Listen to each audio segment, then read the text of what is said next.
hier est décédé un des grands hommes de cette génération, le Rav Dov Yaffe, Zatzal. Il était le Mashgiach Yeshiva de Rechassim, dans le nord du pays. Un grand Mashgiach, un homme de qualité spirituelle extrêmement grand. Et ce matin, le Chazan m'a raconté une histoire dont il était témoin lui-même. Un copain à lui, c'est le petit-fils du Rav Dov Yaffe.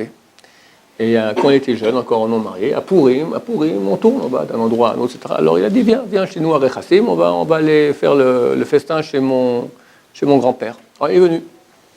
Et tout le monde boit, etc. Et le petit-fils, il est complètement saoul, d'accord. Et il dit, Saba, grand-papa, on raconte une histoire. Je peux poser une question? Ouais, vas-y, quoi? Mon père m'a raconté une histoire, mais c'est pas que je n'ai pas jamais bien compris. Je connais quelle est la vérité vraiment. Il paraît que quand vous êtes marié et vous avez des enfants avec grand-maman, vous êtes allés en din Torah, les deux. En din Torah, c'est-à-dire en tribunal rabbinique, vous faisiez voir un rabbin pour trancher, parce qu'il y avait un différend entre vous. Quel était le différend? Il y avait les petits-enfants. Et quand vous serez mariés, vous saurez ce que c'est, d'accord? Ma femme m'a dit, 20 ans, elle n'a pas dormi une nuit normalement de A à Z. Les enfants, au milieu de la nuit, ils se mettent à crier, c'est normal. Alors, qui va y aller? Le mari dit à sa femme, il y a l'enfant qui dort. Elle lui dit, ouais, il y a l'enfant qui dort, d'accord? Qui doit se lever? Des fois, en pleine nuit, il fait froid, etc. Des fois, c'est Shabbat, il fait tout noir. Il faut trouver le mot de ce qu'on dit ça en français, la sucette qui est disparue. Tu vas un tâton comme ça, ouais, des fois, le tournir, etc. Bon, les enfants, c'est les enfants.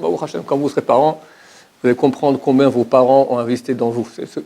Selon quand on devient parents, on se rend compte combien nos parents ont investi en nous.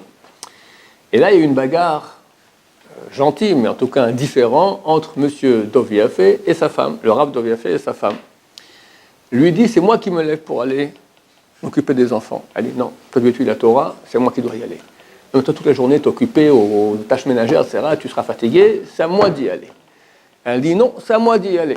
Chacun se bagarre pour que lui se réveille au milieu de la nuit pour aller s'occuper des enfants. C'est beau, ça. Ils ne sont pas arrivés à un entendement. Alors, ils sont allés voir le Rav Aaron Cohen, c'était à l'époque. Le Rav réfléchit beaucoup. Qu'est-ce qu'il dit? Qu'est-ce que vous pensez, vous? Très bien, bravo, chapeau. Il a dit, vous faites une nuit l'un, une nuit l'autre, chacun son tour. Et ils ont accepté. Et la femme a dit, ok, moi je fais la première nuit. Ok, il a été galant, il a laissé faire la première nuit, celle qui s'est réveillée pour les enfants. Bon, deuxième nuit, à lui de se réveiller. Le matin, il se réveille, et voilà, tu ne vas pas réveiller. C'est pas notre... on a un contrat, d'accord? Une nuit toi, une nuit moi. Mais ils ont pas pleuré. Ils n'ont rien fait, tout allait bien. T'es certaine? Oui. Bon. Et d'après, les enfants se mettent à brailler, hop, elle se lève, elle y va. Et d'après, devant à son tour. Le matin, ils se réveillent, mais tu ne vas pas réveiller. Qu'est-ce que ils n'ont pas pleuré. Alors, le gosse dit à son grand-père, alors il paraît qu'en fait, c'était toujours comme ça. Toutes les nuits où c'était toi qui devais te lever, les enfants, ils restaient calmes. Et toutes les nuits où c'est grand-maman qui devait se lever, alors il commençait à pleurer. Ah, il n'a pas voulu trop, devant tout le monde, tout ça, pour pas s'enorgueillir. Non, il pleurait quand même, tout ça, mais juste, il ne se levait pas du lit. Bon, en 2 mots, c'était comme ça. Des années et des années. Chaque fois que c'était son tour de se lever, il dormait bien. Chaque fois que c'était son tour de sa femme, Miskena, alors il se levait. La grande tzidkut, la grande qualité spirituelle d'un homme qui, du ciel, ont fait que les enfants dorment pour qu'ils puissent étudier la Torah durant la journée. Baruch Adonai, que leur âme va amen, amen, va amen. Que son mérite nous protège. Amen. Amen.